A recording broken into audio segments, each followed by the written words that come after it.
नमस्कार साथियों, आज हम कुछ स्टूडेंट्सों के कमेंट्स और उनकी डिमांड के आधार पर हम ये वीडियो लेकर आए हैं। इसमें हम घातांक एवं करणी शॉर्ट्स एंड इंडिसेस के बारे में चर्चा करेंगे, जो कि कंपटीशन में बहुत ही ज़्यादा यूजफुल होता है ये सारा मेथड। और आज ही हम लघु गणक यानी लॉगरिथम के बारे में भी थोड़ा सा समझ लेंगे, बेसिक चीज़ें। और जो बीजीय सर्व समीकरण होती हैं, एल्जेब्रिक आइडेंटिटीज, उनके बारे में भी अपन चर्चा करेंगे आज की वीडियो में। जैसे 2 का 2 में गुणा किया और उसको लिखा 4 को अपन 2 का स्क्वायर भी लिखते हैं। 2 गुणा 2 3 बार किया तो 8 आया, तो अपन उसकी 2 की घात 3 भी लिखते हैं। इसका मतलब है कि जितनी बार 2 का मल्टीप्लाई करेंगे, 2 गुणा 2 गुणा कितनी बार n टाइम्स, यानी n बार मल्टीप्लाई करेंगे तो कितनी पावर हो जाएगा 2 की पावर n। तो अब हमें मालूम चल गया कि सेम संख्या का हम n बार मल्टीप्लाई करें तो 2 की पावर n हो जाएगा। तो इसमें पहले हम सारे नियम लिख दें। तो पहला रूल क्या है, a गुणा कितनी बार मल्टीप्लाई करें n बार, तो इसका हो जाएगा a की पावर n।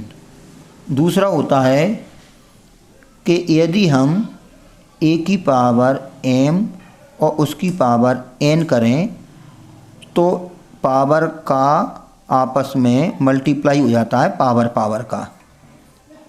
थर्ड है a की पावर m इंटू a की पावर n, तो a की पावर m प्लस n, ये आधार समान होना चाहिए, दोनों सेम वो है, और m और ये n। यहाँ a की पावर m है तो जी क्या कहलाएगा, बेस, आधार यानी बेस, और जी क्या कहलाएगा, घातांक यानी पावर। इसको अपन पावर भी कहते हैं, घातांक भी कहते हैं। तो ये बेस है, तो यदि बेस सेम हो तो जो पावर हैं वो आपस में ऐड हो जाती हैं। फोर्थ रूल में क्या होता है कि यदि a अपॉन b इसकी पावर m है या n है, जो भी है, तो इन दोनों की a की पावर भी m हो जाती है और b की पावर भी m हो जाती है। अगला जो है पांचवा, क्या हो जाएगा, यदि हम a की पावर m और इधर a की पावर n, तो a की पावर m माइनस n, और बेस सेम है और पावर अलग अलग है, तो इनकी पावर सब्ट्रैक्ट हो जाती है, पावर यानी घात, तो घात इनकी हम घटा देते हैं। और यदि ये अलग अलग है, इसका बेस और जो घात है, तो ये पावर दोनों पे आ जाती है, a की पावर m और b की पावर m। इसी प्रकार अगला है, यदि हम माइनस में करें, कोई भी है, जैसे मान लिया कि a की पावर माइनस का m है, तो इसको हम 1 अपॉन a की पावर प्लस का m लिख सकते हैं। यानी इसको हम ऊपर ले जाते हैं तो पावर पर साइन चेंज हो जाता है, माइनस की है तो प्लस का हो जाता है, प्लस का है तो माइनस का। यदि यहाँ पर माइनस होता तो ये प्लस का है, यानी ये प्लस का है, और नीचे ले जाते तो माइनस का। कोई सा भी हम इसमें कर सकते हैं कि किसी भी नंबर को यदि इसके बटे में कुछ नहीं है तो क्या मानते हैं, 1। तो यदि उसको नीचे ले गए, अंश से हर में ले गए, देखो इसका न्यूमरेटर यानी अंश 1 हो गया, इसको नीचे ले गए तो इसकी पावर का चिन्ह बदल जाता है, ऋण का है तो धन का हो जाता है, यदि ये धन का होता तो ये ऋण का हो जाता। अगला 7वां है a अपॉन b इसकी पावर यदि माइनस के m है तो इसको अपन b/a कर देते हैं, यानी ये चीज़ पलट जाती है और ये चिन्ह ना वो ऋण से धन का हो जाता है। धन का होता तो ऋण का हो जाता, ऋण का तो धन का। मतलब यदि जो घात है उसका चिन्ह बदलना है तो a/b को b/a कर देते हैं, यानी अंदर की जो संख्या है उसको हम अंश हर की जगह पे पहुंचा देते हैं और हर को अंश की स्थान पर पहुंचा देते हैं। अगला रूल है a और b यदि दोनों की पावर m है तो a की पावर भी m हो जाती है और b की पावर भी m हो जाती है। और इसी में यदि a की पावर m b की पावर m तो इसको हम एक साथ लिख देते हैं, a की पावर a b की पावर m, जो इसी का अपोजिट अपन उसको मान लेते हैं कि चाहे इससे हम ऐसा लिखें चाहे इससे हम ऐसा लिखें। अगला है किसी की भी पावर 0 होती है तो उसकी वैल्यू 1 होती है। यदि अपॉन में भी हो a/b और इसकी पावर यदि 0 है तो उसकी वैल्यू भी 1 होगी। अगला जो 12 है, यदि हम a/b इसमें भाग लगाएं c/d का तो हम क्या करते हैं कि a/b और जब ये भाग का चिन्ह है वो गुणा में बदल जाता है और जी वाली इसके आगे वाली जो परिमेय संख्या है वो पलट जाती है, c/d का d/c हो जाता है, यानी ये आएगा ad/bc। यदि जो भाग का चिन्ह है तो उसके आगे वाला चिन्ह पलट जाता है। यदि कहीं पर लिखा है, भाग का मतलब होता है बटे, जैसे हम इसको ऐसे भी लिखें कि a/b/c/d तो ये a/b तो ऐसा ही रहेगा और जो c/d का मल्टीप्लाई होकर यानी d ऊपर चला जाएगा तो जो d/c हो जाएगा। तो इसी प्रकार अपन उसको ad/bc लिख लेते हैं। यदि ऐसा होता a/b तो ऐसे ही रहता और नीचे केवल c होता तो अब इसके बटे में कुछ नहीं है तो क्या मानेंगे अपन 1 मानेंगे, तो इसके अपॉन में कुछ नहीं है तो 1 मान लेंगे। तो ऊपर का बटे चेंज नहीं होता, a/b ही रहेगा, जो c/1 का 1/c हो जाएगा। इस प्रकार a/bc इसका आंसर आएगा। 15 में क्या करते हैं, यदि ऊपर ऐसा हो, मान लिया 1/a और नीचे हो b/c तो 1/a तो ऐसे ही रहेगा, b/c का c/b हो जाएगा तो c/ab। यहाँ पर आपको ध्यान रखना है कि ऊपर के बटे को चेंज नहीं करते, यहाँ पर केवल a होता तो a के बटे में कुछ नहीं होता तो क्या मानते 1, तो a/1 तो यहाँ पे a/1 ही रहने देते, पर नीचे का बटे पलट जाता है, b/c का c/b हो जाता है, ऊपर का बटे चेंज नहीं होता। यदि कहीं पर लिखा है √x, इसका मतलब होता है x की पावर 1/2 यानी घात आधी है।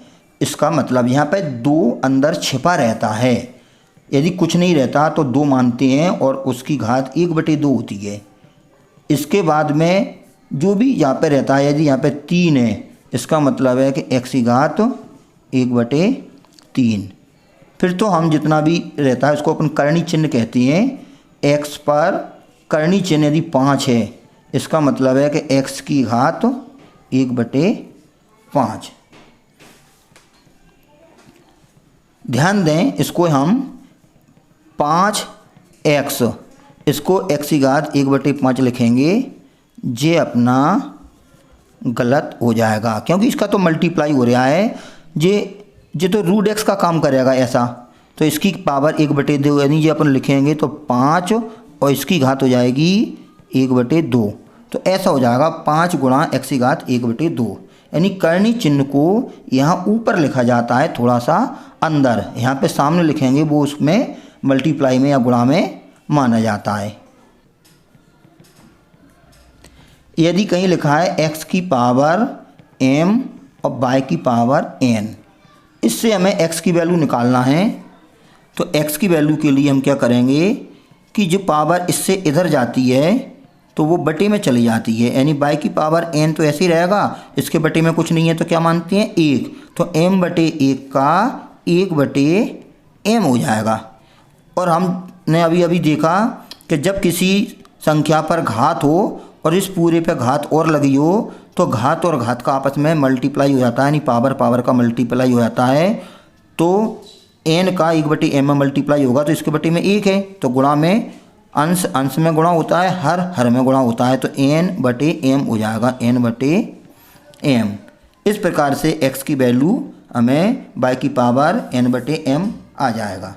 हम इसी लाइन से यदि बाई की वैल्यू निकालना चाहें, जब बाई की पावर n है और x की पावर m, तो हम बाई की वैल्यू निकालना चाहेंगे तो क्या हो जाएगा, इसकी पावर इधर चली जाएगी तो हो जाएगा x की पावर m और जो हो जाएगा 1/n, तो कितना हो जाएगा x की पावर m बटे n।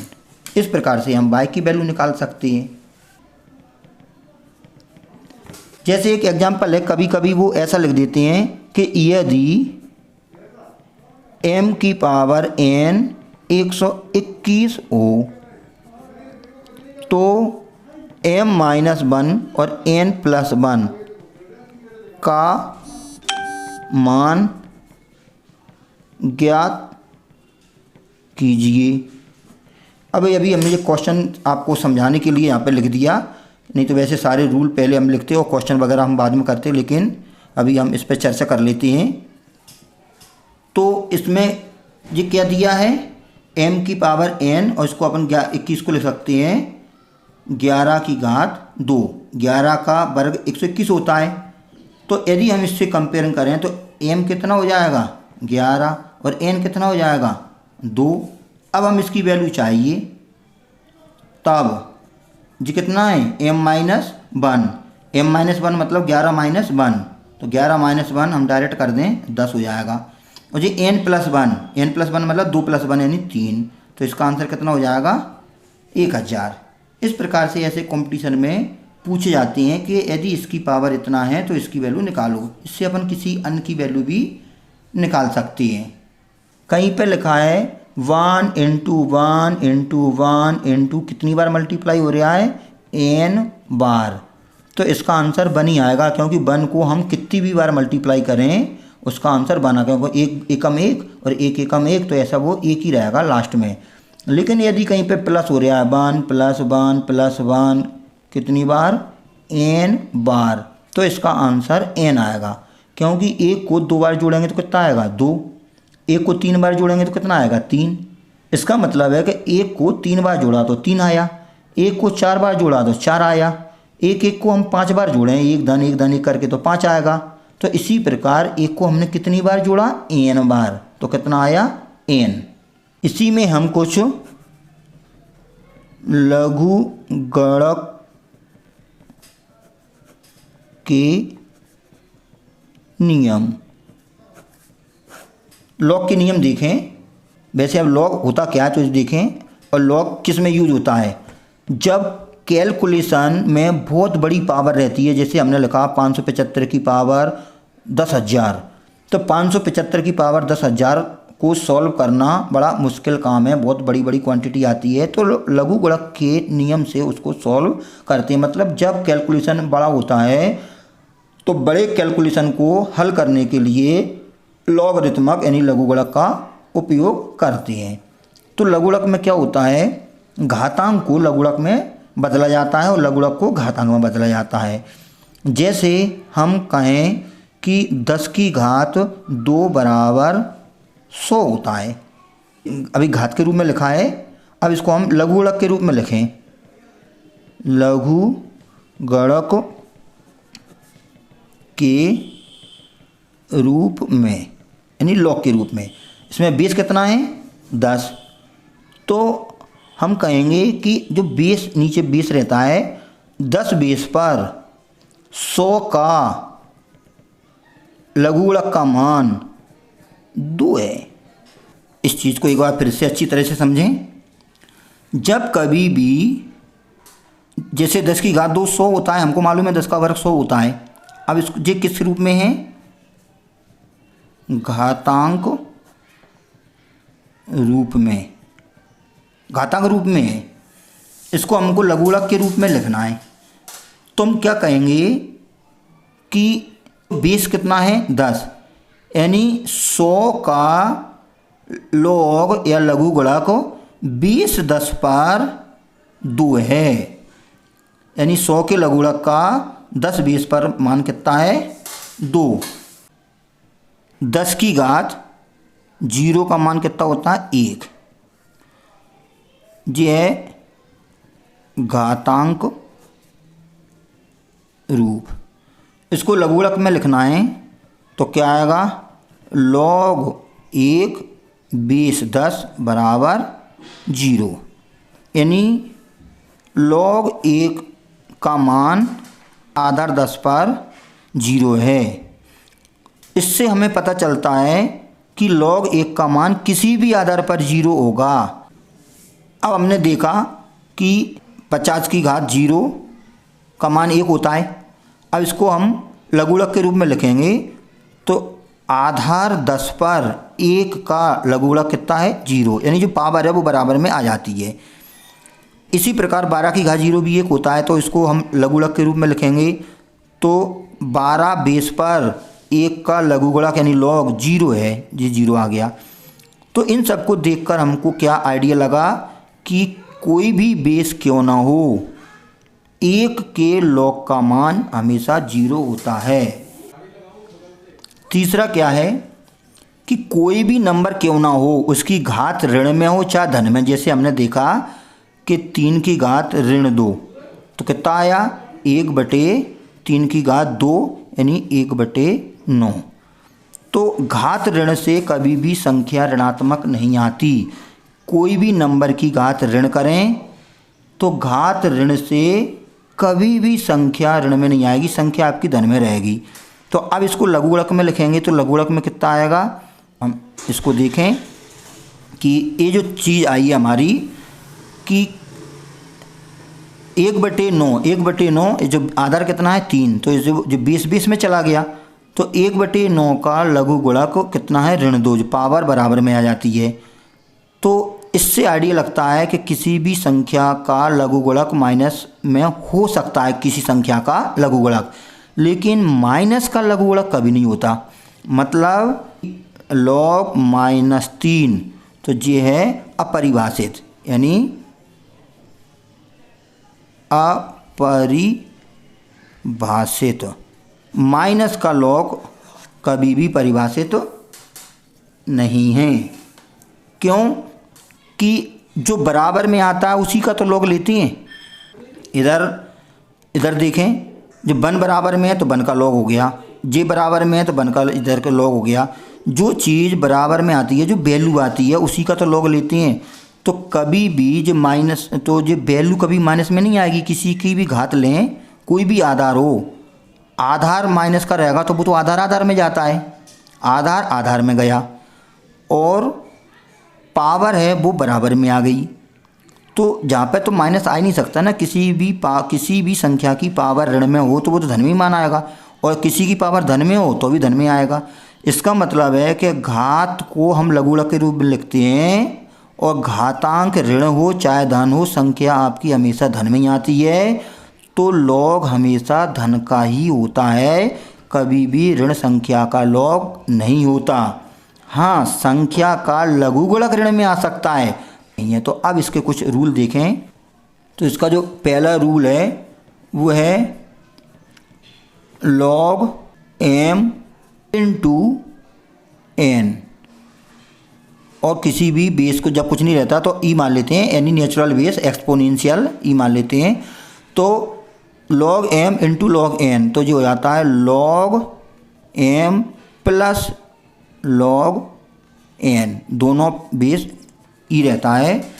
यानी 2 नंबर मल्टीप्लाई में हैं, उनका log लेना है तो अलग अलग नंबर के log के योग के रूप में उसकी वैल्यू आएगी। दूसरा log बेस ई m की पावर n, तो ये पावर आगे आ जाती है, यानी n log m। तीसरा log m बटे n, और यहाँ पे बेस ई रहता है तो बटे का जब log लेते हैं तो log m base E minus log n base ई। अगला रहता है यदि कोई a है और उस पर log m है पर उसका बेस भी a है तो उसकी वैल्यू एम ई आएगी, यानी a की पावर log m, बस बेस जितना इधर बेस है उतना ही बेस log का होना चाहिए तो उसकी वैल्यू m आएगी। ये कैसे आता है इसको थोड़ा सा अपन प्रूव करके देखते हैं। माना a की पावर m बराबर n, हमने a की पावर m किया और मान लिया उसकी वैल्यू n आई, जैसे अभी हमने इससे पहले किया था ना 10 की घात 2 बराबर 100, तो ऐसे a की पावर m किया और n आया। ये कौन सा रूप है? घातांक रूप। अब इसको लघु गुणक रूप लिखना है तो कितना आ जाएगा? log n और बेस कितना है a, और जो पावर है वो बराबर में आ जाती है। ये कौन सा है? लघु गुणक रूप। ये आपका लॉगरिथमिक रूप आ गया। अब हम ये देखें जो m है इसको अपन ऊपर लिखें, जो m है यहाँ पर लिखें जे m की वैल्यू, तो ध्यान से देखना ये a, m की जगह पे क्या लिख दें? log n बेस a, और इसकी a तो यही था, इसकी जगह पे जो वैल्यू लिख दी हो इक्वल में क्या है? n। अब इस लाइन से क्या अर्थ निकलता है कि log n a की पावर है, a की पावर log n, और इसका बेस a था और जी log का भी बेस a है तो इसकी वैल्यू कितनी आई? n। इस प्रकार से ये बड़ा काम का है, कहीं पे लिखा रहता है कि 2 की पावर log 3 बेस 2 है तो इसका आंसर 3 आएगा। कहीं पर लिखा है अंडर रूट a की पावर n और उसकी करणी घात भी n है, तो हम क्या लिखेंगे? a की पावर n तो ये है ही, और करणी घात को हटाते हैं तो 1/n हो जाता है, और इनका घात घात का मल्टीप्लाई हो जाएगा तो क्या आ जाएगा? a। इसी प्रकार यदि कहीं करणी घात है और पूरे की पावर n है तो अब हम इसको चेंज करेंगे तो कितना हो जाएगा? a की पावर 1/n और पूरी की पावर n, फिर से भी घात घात का मल्टीप्लाई होगा तो फिर से क्या आ जाएगा? n। इस प्रकार चाहे ऐसा लिखा हो कि अंदर हो यानी करनी पे जो पावर इन पावर पे इनका मल्टीप्लाई हो जाता है और इनका भी आपस में जी करनी है तो मल्टीप्लाई मतलब इसका मतलब है 1/n, तो 1/n का n में मल्टीप्लाई करेंगे, जी अपॉन में चला जाता है, जो करनी चिन्ह है वो बटे में चला जाता है, 1/n का n में मल्टीप्लाई करेंगे तो ये हो जाएगा। जैसे हम अगला देखें, करनी चिन्ह m में और उसमें n के करनी चिन्ह में a का मान और है, यानी अंडर रूट a करनी चिन्ह n और अंडर रूट करनी चिन्ह m में दोबारा से और उसको लिख दिया गया। अब इसको सॉल्व करेंगे तो सबसे पहले ये सॉल्व होगा, यानी करनी चिन्ह m तो ये ऐसे ही रहेगा, इसको सॉल्व करेंगे तो a की पावर 1/n। अब इसको सॉल्व करेंगे तो जी फिर से बटे में आ जाएगा, तो a की पावर 1/n तो पहले से था 1/m और हो गया, तो इसका आपस में मल्टीप्लाई करेंगे तो a की पावर कितना हो जाएगा? mn। तो यदि जितनी भी ये रूट के अंदर लिखे रहते हैं तो इनके करनी चिन्हों का आपस में मल्टीप्लाई कर देते हैं और वो बटे में लिख देते हैं, इस प्रकार से वो संख्या प्राप्त हो जाती है। जैसे मान लिया कि जहाँ पे करनी चिन्ह 3 है और हमने करनी तीन चिन्ह और भी दे दिया और जहाँ पे अपने 512 लिख दिया। अब यदि कोई कहे कि इसकी वैल्यू निकालो तो हम क्या करेंगे कि ये आ जाएगा 512 और ये 1/9, क्योंकि इनका मल्टीप्लाई किया 3 तरह का 9 और ये बटे में आ जाता है। अब हम ये लिखेंगे 2 की घात 9 और 1/9, ये कट जाएगा तो कितना आ जाएगा? 2, क्योंकि 2 की पावर 9 512 होता है। अब हम अगले वीडियो में इन नियम का उपयोग कैसे करते हैं इस प्रकार के कुछ क्वेश्चन लेकर आएंगे और ऐसे क्वेश्चन कंपटीशन में ज़रूर पूछे जाते हैं। तो अगले वीडियो को आप ज़रूर देखें, क्योंकि इन नियमों को कैसे प्रश्नों में यूज किया जाता है वही महत्वपूर्ण है। जिन्होंने हमारे चैनल को अभी तक सब्सक्राइब नहीं किया है तो प्लीज़ वो सब्सक्राइब कर लें, जिससे 9, 10, 11, 12 कंपटीशन हर क्षेत्र के वीडियो आप तक पहुंचते रहें और आप अपने साथी या अपने इष्ट मित्रों को उनका लाभ दिलवा सकें। नमस्कार।